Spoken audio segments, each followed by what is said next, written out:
This is fun. Can you guys hear me okay? I'm gonna go off mic, go away from the box. It's good to be back in New York. New York, and particularly Columbia, always keeps it good, makes me feel welcome. You see that map right there, the picture right there? I was walking along College Walk today, and a guy saw me, he said, "Hey, dog, I love your work." I said, "Oh, thank you, sir." He goes, "Yeah, Denzel, I love all your stuff." So New York always has that way of keeping you real. I think, so what I want to do is this. Even though I spend a lot of time in California, I want to get past all the small talk, because I think that this is going to be most helpful for you if we can get to the questions that you really want to ask. So start thinking about anything you want to ask old Uncle Mario, and I am your guy. Let's jump forward. Let's fast forward past all the small talk. Let's pretend you've already met my obnoxiously well-balanced daughter, Morgana. Yeah, right there. Stand up, Morgana. Wait. Yeah, okay. She's one of these perfect class of 2020 types. And you've also met my old soul, artistically inclined son with show-off hair braids today. Okay. So he's graduated, right? Let's pretend that you've also met the lovely Mama Chitra, who will wear you out. If you want to talk about anything to do with yoga, she's the person to talk to. Chitra, stand up, ladies, right there. That's Mom. And let's pretend that you also met my wacky aunt, who's not here today. She's got more issues than Sports Illustrated. And let's pretend that conversely, I've met your family, including your uncle, who's a closet Trump supporter. So, we have nothing that we can't hide from each other. So with that in mind, you'll be able to ask me all the questions you want. So the first thing I want to do is say to the parents, if you don't know this, because I have a couple kids at college, and I know this already, if you are here, parents, grandparents, and folks who just like to come for some free food, you're about to be fired as your kid's manager, and probably, if you're lucky, one day hired back as their consultant. There's a little gap. They fire you as manager, and hopefully they hire you as consultant. It starts to happen. You know, Michaela now, he calls us up and, "Hey, Pop, what did you do?" You get those questions later in life. It's nice. So that's just something for you parents to know. Kids, just so you know, there is an expiration date on how long you can blame your parents for stuff. And since you are now firing us as your manager, I think that expiration date starts about now. All right. Now, that doesn't mean that your behavior doesn't reflect on this. So when you come to college, it's important. Hey, Morgan, come up and help me with the technical stuff. She's good with this stuff. Come up here. So it doesn't mean that your behavior doesn't reflect on who we are and how we've raised you. So as I think back upon my freshman year at Columbia, it's very important that you start your freshman year and you're mature and you make your parents proud. So go to the first picture there. All right. Yeah. There's me. The hippie lady on the right is my mom. And that cool dude over there with a mustache, looking a little like Shaft, is my dad. Dad, stand up right there. That's it.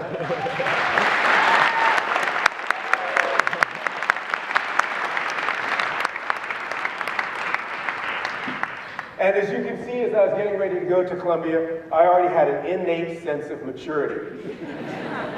Although I was still sucking my thumb. It may seem superficial, but one of the things you want to think about when you come to school is remember, you don't dress for the job you have, you dress for the job you want to have, right? So your attire is important. It seems what you say to the world about you says something, right? So I want to go back to 70s. So think of 70s and afros when I was here. Guys could wear shorts. It was okay. We're going to go to the next picture, please. All right, we did. I didn't play ball very well. I wasn't on the team. But that's my buddy John Flock right there, tall white dude. You can see short shorts were absolutely appropriate to wear on the ball court. Let's go to the next picture. That's Alton Bird, captain of the basketball team. Alton, stand up. Right there.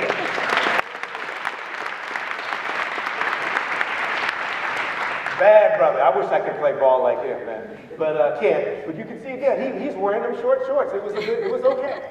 That's where you wear your short shorts. Oh, next picture, my dear. This is where you don't wear short shorts. That's me with the fro on the quad. Can you believe I wore that? People don't want to see mammal toe on the quad. But there I am. Okay, now the other thing is, if you're from, anybody here from California? Yes. California? Okay. So if you're from California, you're not really going to be ready for the winter out here. Let me tell you, get yourself a coat, get yourself a nice hat, because it will snow. And if you fail to get a coat and a hat, there's one other thing you can do. Go to the next picture, my dear. Get you a nice afro. Because it collects the snow, and by the time you get to class, you will look like a human snow cone. You shake it out, it's all good. Get yourself a nice afro. What's the next one here? Hold on, don't put it yet. All right. Oh, very important. You're going to be walking a lot. You're going to be going from class to class to class. So you want to have sensible footwear. You know, you go with the classics of the Birkenstock thing, or you can even go, topsiders if you want to do the whole prepping thing. I found my own way around it. Look at this next shot. I have some real comfortable footwear on. It's sort of like a Birkenstock for a club foot. Yeah, I actually went to class like that. Okay. And, next thing, right? Your living space. Think about your room. Be considerate. You're going to have a roommate. So go for something Spartan, nothing too bright. Keep it very simple. Morgana, go to my room at Columbia. Yeah, that's my room. That was at Livingston. That's when Livingston, what's Livingston called now? You know? Hartley. No, it's not Hartley, it's something else. Wallach? Wallach. So Wallach used to be called Livingston. And I was at, so you can see here, I had a little bit of color going on, and I had this little partition that you could roll down. So, that was my room. Oh, the next thing that's very important to do is find yourself someone that you can click jump with. Because Columbia's going to offer you, and Barnard, and all the other schools are going to offer you access to incredible diversity. So you want someone that you can get out of your comfort zone with, get someone who's cool, that you can really go from every click to click with. So go to the next picture. That's my girlfriend, Kay, from Barnard. Kay, stand up. Yep. Yep, we stick together, us Colum alum. That's how we do it. All right. So now let's just say you fired your parents as managers. You're all alone, you're at Columbia University. It's a tough school, it's an Ivy League school, and you're trying to navigate your way through it. And navigating your way through it is a little like trying to get through a labyrinth, and there's really high walls. Don't fret, because you look up ahead, and there's someone standing on a ladder, and they can see over those walls. And sometimes you get the feeling they've actually been there before. And that person is your advisor. And when I was at Columbia University, I was lucky enough to have the coolest old soul advisor. I always got the sense that he, Mark Twain said that by the time we're 60, we all get the faces we deserve. Like somehow the life we experienced, made us make that expression that we ultimately kept. And I always got the feeling that my dean, Michael Rosenthal, got the joke of life, and somehow life was making him smile. So here's my dean, my advisor.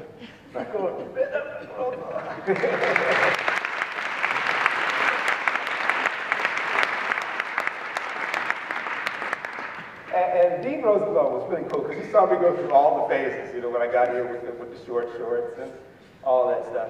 And he not only gave me great academic advice, he gave me, by way of his example, great life advice. And even grooming advice. And so, next picture. There I am in the yearbook. 4 years later, as you can see, following some of his grooming advice, I cleaned up a little bit, dialed down the disco and the Jackson 5 thing. I was still me, but I just brought it down a little bit so I was not unhirable. That's a good thing. You be cool, be a brother, but don't be unhirable. That's not a good look. So I made it through. And find now is that you've been at school for 4 years, and suddenly, and one day you're a graduate, and you have a piece of paper, and now you're out in the real world. And studies show that people who have a college degree over a lifetime, I think, make $1 million more than folks who don't. And if you have a degree from a good school, you'll probably do better than that. What gets interesting is, what is the dynamic? What's the relationship between money and happiness? Do you think having money makes us happier? What do you guys think? Yeah. Yes? So you would posit that having money makes you happy? Yes? Is that correct? You would be right. But here's the catch. Okay, so when I was at Columbia, as Dean Tini already said, I was an econ major, and we studied things like GNP, gross national product. But now we're starting to look at GNH, gross national happiness. And what we found, what studies of gross national happiness found, is that money doesn't make a difference. But here's the catch. It's the first 50 grand. So if you're out there on Broadway and you're living in a college condo and you're waiting for me to walk by so you can not recognize me, if you give that person in that cardboard condo 50 grand and now they can dress and they have a place to stay and they can stay warm and their creature comforts are met, yes, they're happy. But the money after that, not so much. So the guy or gal making 100 grand is not necessarily happier than the person making 5 million. Once your creature comforts can be met, it's about your perspective as a human being. See? So it's about whether you're one of the half full type glass people or you see the glasses half empty. All right? Now, what's interesting about happiness is they sort of break it down into 2 categories of 3. The first category would be people who try to find happiness through money, power, and fame. And the second category is people who go to philanthropic work, good works, love of community, and spirituality. So again, first division, money, power, fame, good work, love of community, friends and family, and spirituality. The people that focused on the latter 3 tend to report higher levels of gross national happiness over a lifetime.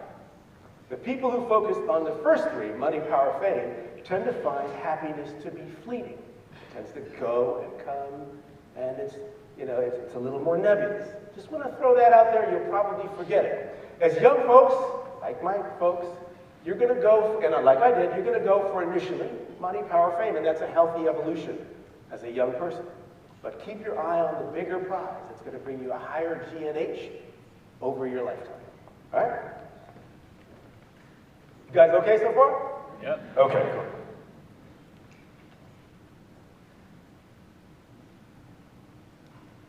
I'm going to just carry this with me.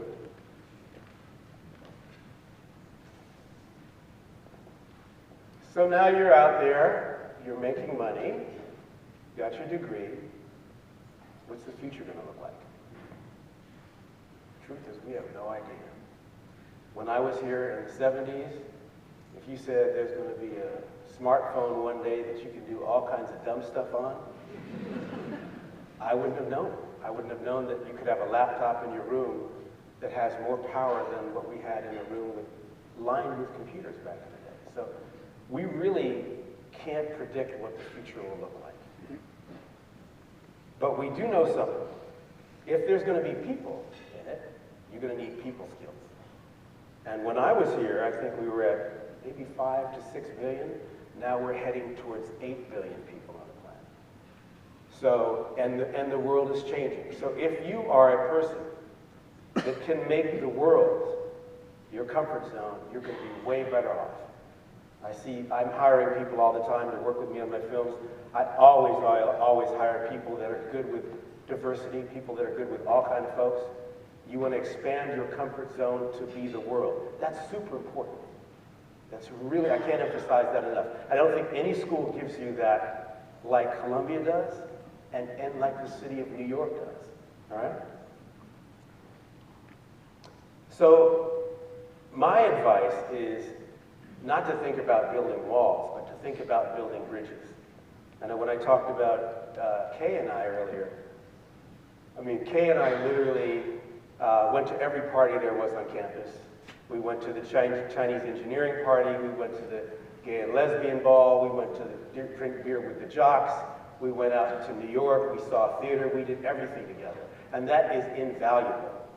So I personally think that if you're looking at the future, try to make sure that you have gotten to see the beauty in other people. Not just to get familiar with them, but to see the beauty in them, and them in you. And that way you won't otherize them, and they can't otherize you. Case in point, Kay invited me home to her family's house for Passover. I've never been to Passover before. So there I am sitting, and her parents were real cool, because there I'm sitting with my big fro, with the little yarmulke on, at Passover, with Kay's family. And not only that, because Kay's tall, lovely lady, she had these very comfortable flannel nightgowns, and it was cold where she lived, so I said, can I sport one of those? So they put up with us, remember that? Running around her house with a flannel nightgown. Okay, if you bring home some dude and you're thinking of running around in flannel, do not try that at home. I'm sitting there running around with it. Man, it was crazy. I looked like Medea. Man, I don't even show you a picture of that.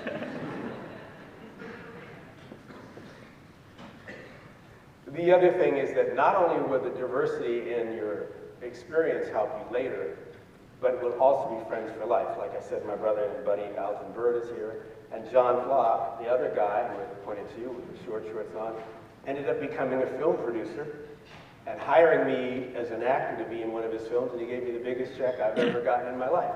And that was from a fellow Columbia alum. So just on a Machiavellian level, I cannot emphasize enough, get out there and meet folks. When I was here, man, for some reason you go to lunch, and was it still John Jay, Michaela? Yep. Still John Jay, right? You go to John Jay, and all the brothers would be sitting at one table. And you'd be like, wait a minute, we worked so hard to get to the school, and we're all going to sit on one table? No, let's break up. And I said, let's go sit with those Asian kids. Go sit with these kids over here. You got to break up. Expand your friend group. Very important.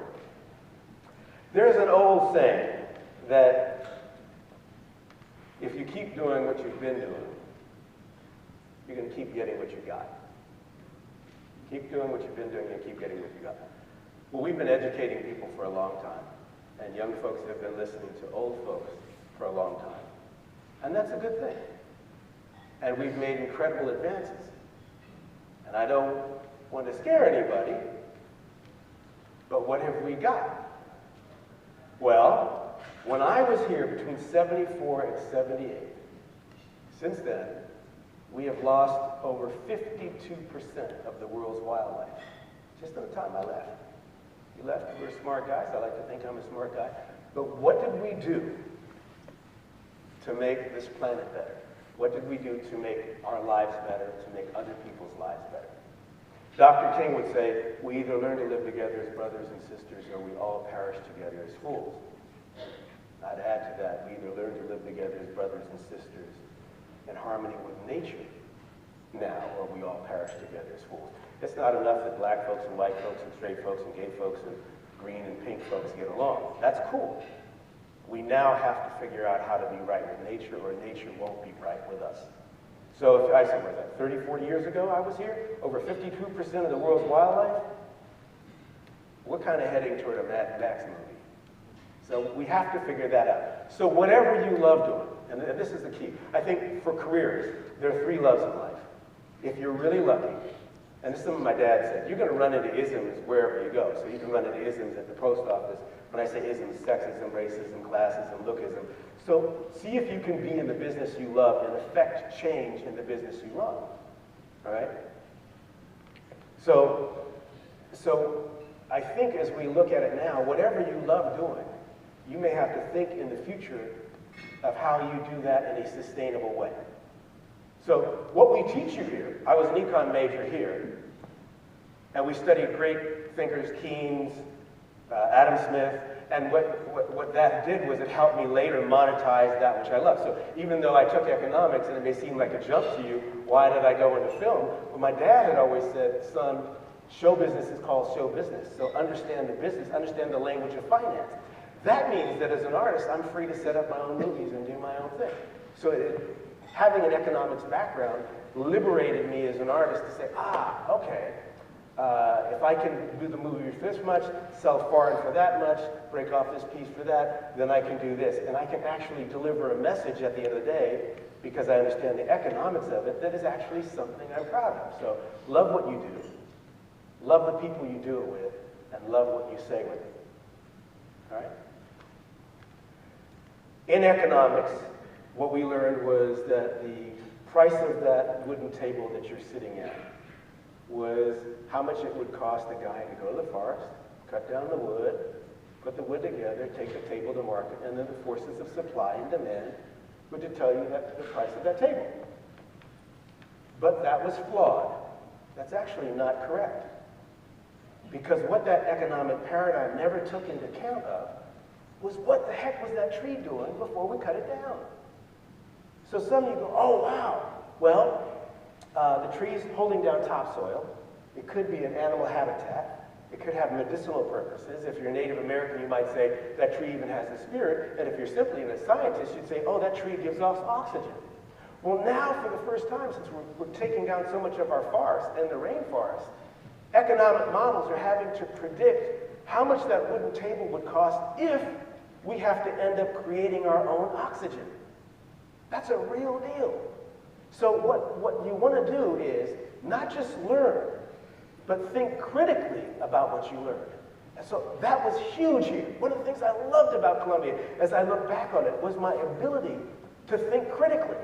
To say, oh, that's what the guy said. That's what the Adam Smith model was. That's what the Keynesian model was. But look at where we're headed. Thinking critically. So I go to Columbia, for me, besides a world-class education, obviously all that. But the diversity, the friend group, if you make use of it, and the ability to think critically.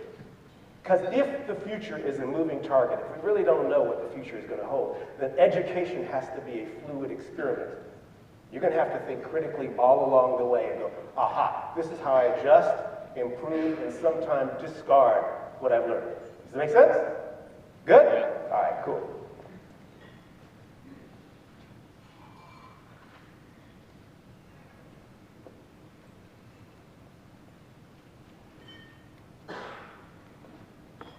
I'm going to go to questions soon, but I want to go to one last thing. Well, again, tell them what my granddad told, what your granddad told me whenever I would go to him for advice. I always say early to bed, early to rise, work like a dog and advertise. That's right. That's right. And the other thing that my dad did was he gave me this great poem, and if you haven't read it, you've got to check out Kipling's If. And the last verses, they're all great verses, but the last verse is, if you can talk with your crowds, nor lose your virtue, walk with the kings, nor lose the common touch. If neither loving friends nor foes can hurt you, and if all men count with you and none too much, if you can fill the unforgiving minute with 60 seconds of distance run, then yours is the world and everything in it, and which is more, you'll be a man, my son, and my daughter.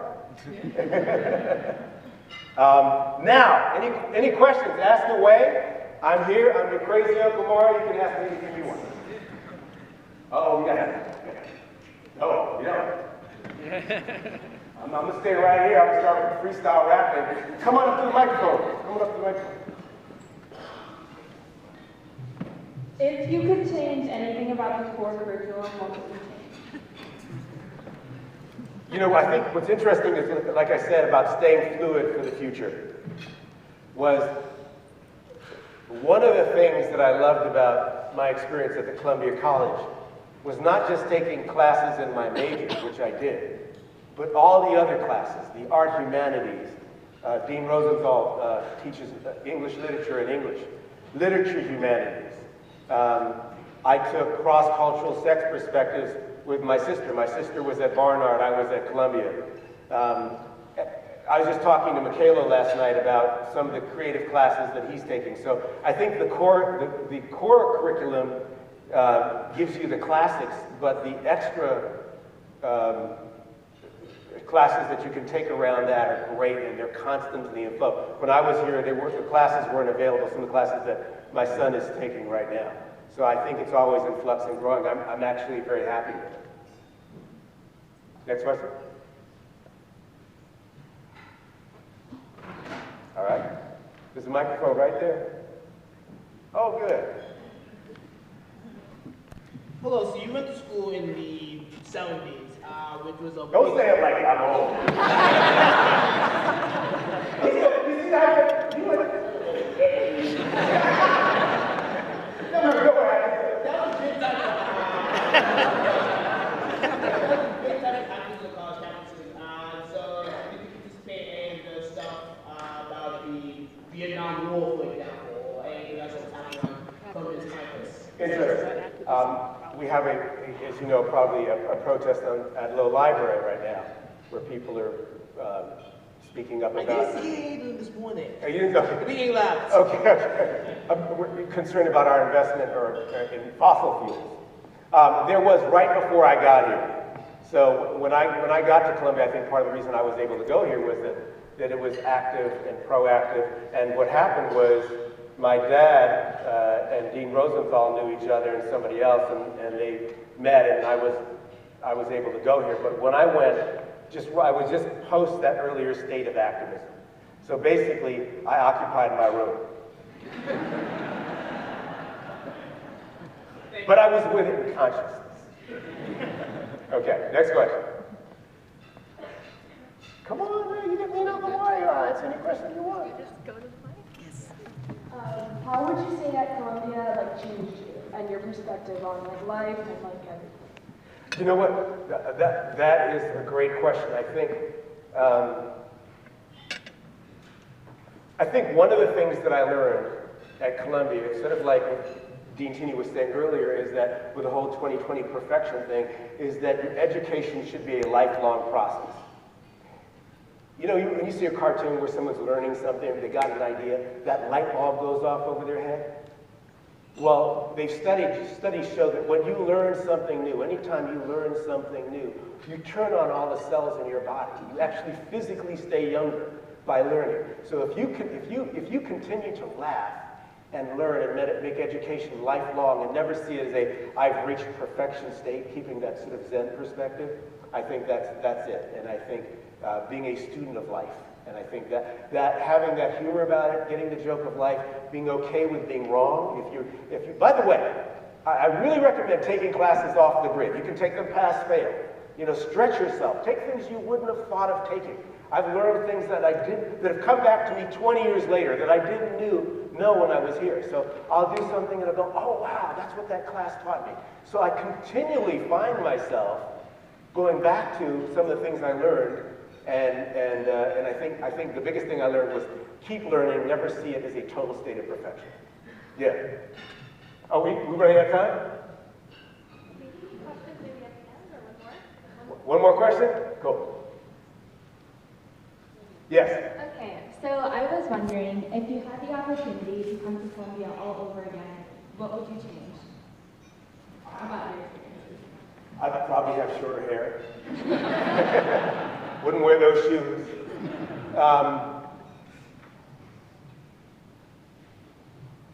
I think, this is going to sound really corny and like I eat wheatgrass and stuff. I think being in the moment more. A lot of times a conversation I was having with Michaela last night, my son, was that you get to a point where you're okay enough with yourself to go across the bridges and deal with and play with the other folks, being yourself. That if you're okay with yourself, people get that. You can fail at trying to do what other people think you should do or be. So the more that you say, you know what, I'm myself, I'm okay with that, that doesn't mean, like in the first phrase of Kipling, that trust yourself when all men doubt you, yet make allowances for their doubting too, that you shouldn't. But I think if I had to look back, I would say, be in the moment more, understand that these moments are incredible, that this time you have on the planet is incredible, that you're going to be out there in the real world soon enough. Don't just be too myopic. Get out there, have fun, meet other people. I would have done more of that. Thank you. All right?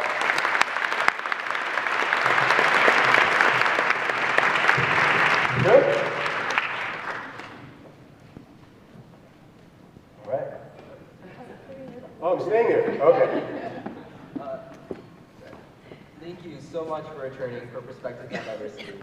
And on the behalf of the Multicultural Recruitment Committee, we would like to present you with this gift. Wow, come on here. Let's get this picture going, man. Come on.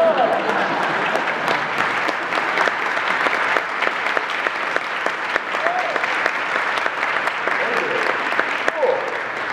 Thank you for having me. Thank you for. I hope you guys come here. It's great. And if you come here, again, that's my daughter Morgana. Ask her anything she wants. You want. That's my son Michaela. He's leaving, so you won't get to deal with him much. You just still see him flying by on a skateboard. Dean Rosenthal is still here. He gives awesome advice. I recommend it. Want to play basketball? Talk to Alton. Want some to go to the fun club? Kay and her son. Kay brought her son. Wave at the window. Thank you.